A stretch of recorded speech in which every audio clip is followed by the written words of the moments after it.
Christian McCaffrey, Saquon Barkley, Allen Robinson, Julio Jones, Kenny Golladay. These are a few guys that if you drafted in 2021, you probably were left with a sour taste in your mouth.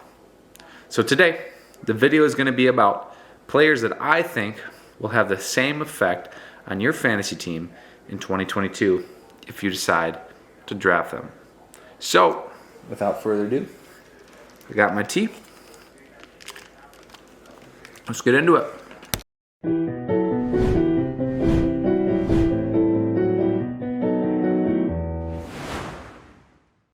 So in case you didn't already know, my name is Noah. This is Simply's Fantasy Football, and here goes my list of the players that I think that are going to leave you with a sour taste in your mouth in the 2022 NFL fantasy season. So the first guy I'm going to be talking about is a very polarizing player. This guy spent time both as a running back and as a wide receiver, and was a guy that led his team very deep into the playoffs, and had it not been for a dropped interception, possibly could have been the Super Bowl. And that guy I'm talking about, if you haven't figured it out yet, Deebo Samuel. When a guy goes from fantasy, an average fantasy player, to this fantasy relevant and this fantasy dominant like Deebo was, they always come back down to the median. Now, I know you're probably saying, what players have done that? What do you mean? Michael Thomas led the league in receptions, had the NFL record for receptions in a season.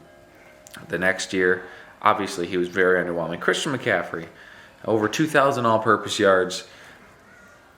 The next year, he's banged up, and he was not worth the ADP that he was given, obviously, because he was the 101. Saquon Barkley, same thing, constantly hurt. And I know you're saying, well, that's not really fair to these guys. They were hurt. Well, I can name other guys. Todd Gurley, same thing. The reason I bring those guys up and not other guys is because Deebo has had a history of injury. And even throughout college until 2 years ago, Deebo hadn't played a full season. Had never played a full season because he's always been hurt. Now, when you think about it that way, and then you think about him putting together a full season plus the extra games, it's really hard to imagine Deebo putting together another full season. And I hate to wish that upon a guy, but it's really hard to imagine Deebo putting together another full, good season that way. So not only is he injury prone, they're probably going to make a quarterback switch, because I don't think that Jimmy G is going to be there. And I think Jimmy G, just the simple nature of Jimmy G, kind of helps bump the value of Deebo. Teams are going to be more focused on him the same way they were more focused on George Kittle this year. That's why his stock kind of took a little bit of a tumble this year, because he wasn't as the offense wasn't as George Kittle centric as it was in years past. And I just don't think guys that when you have that many yards in one season, I just think it would be unfair for fantasy managers to go into the next season thinking he's going to duplicate what he just did this year. So the second guy on my list is a guy who's coming off injury, who is a really good player, Chris Godwin. I think that there is one major reason why he is going to be a big disappointment for teams in 2022, and that is simply put that there is no more Tom Brady. No more TB12 to throw the ball, get it right in his hands, hit him right in stride before he even is in the pocket for 3 seconds. I mean, Chris Godwin and Tom Brady were in sync, and when you're in sync with the GOAT, then I think that you're going to be pretty fantasy relevant. But I can just name a couple players that went from a good quarterback to not as good of a quarterback, and you could see pretty easily their regression. And I'm talking about guys like Kenny Golladay this last year in New York, Michael Thomas when he played, which he's hardly played since Drew Brees has been gone, but Michael Thomas without Drew Brees is not the same player. Devante Adams, when Aaron Rodgers was out this year, was not even close to the same player with Jordan Love. There are a plethora of guys. You could say the same thing at the other way.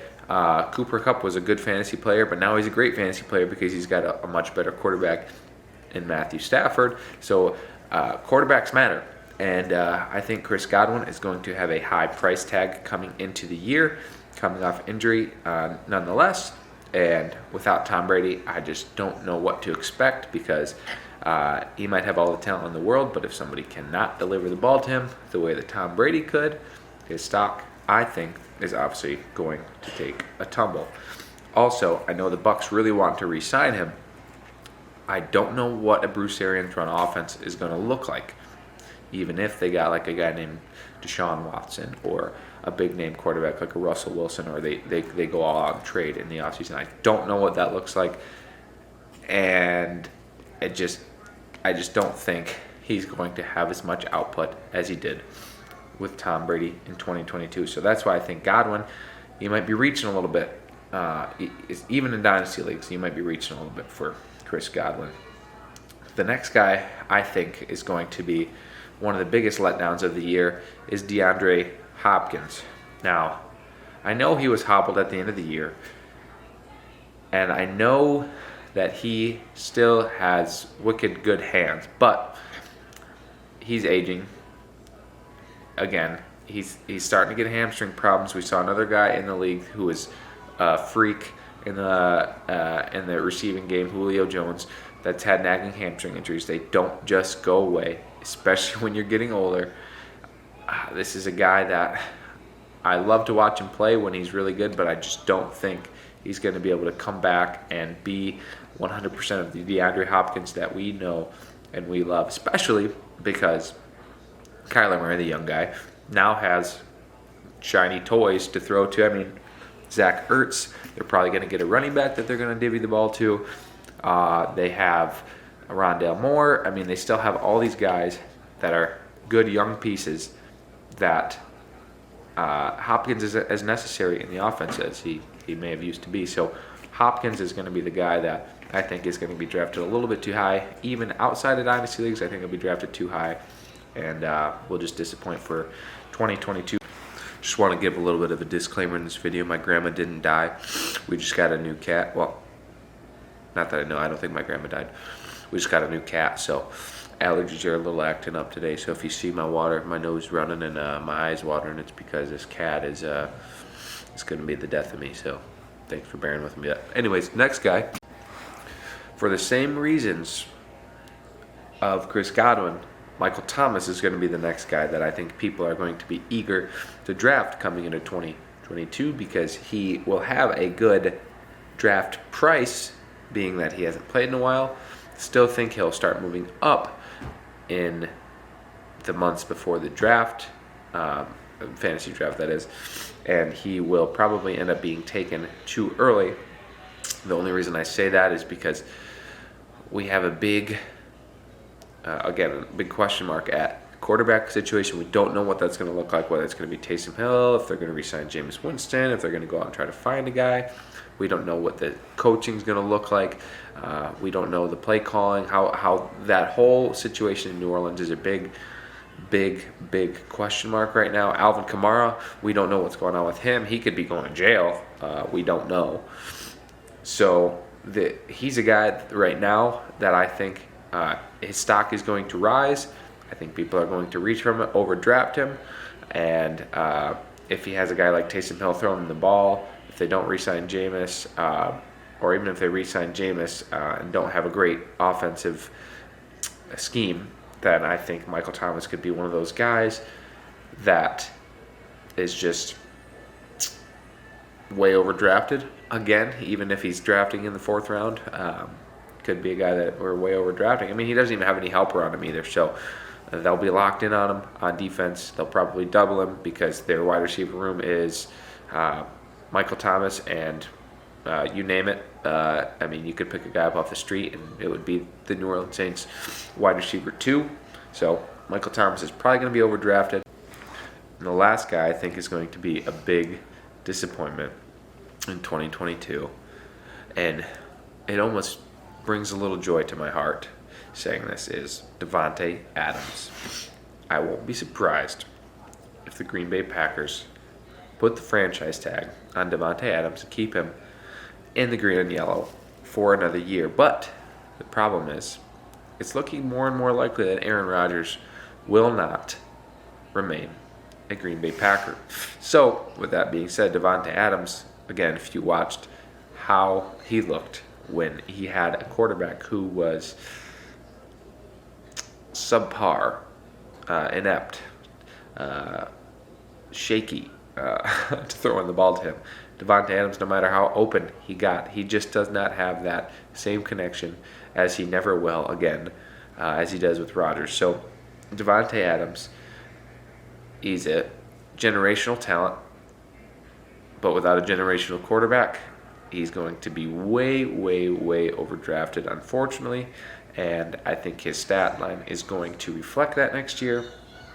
And it's just going to be one of those things where it's going to be growing pains for not only fantasy owners but the Green Bay Packers this coming year. And I would not go out of my way to draft him. So those guys, yes, they are all wide receivers, and like I said earlier, I mean, guys like Julio, guys like Galladay, Corey Davis was in the top 20 ranked last year, going into last year. Corey Davis, Adam Thielen, there was Allen Robinson. Those guys were all supposed to be great, and we saw some regression, a lot of it due to quarterback changes. Corey Davis, quarterback change. Allen Robinson, quarterback change. Kenny Galladay, quarterback change.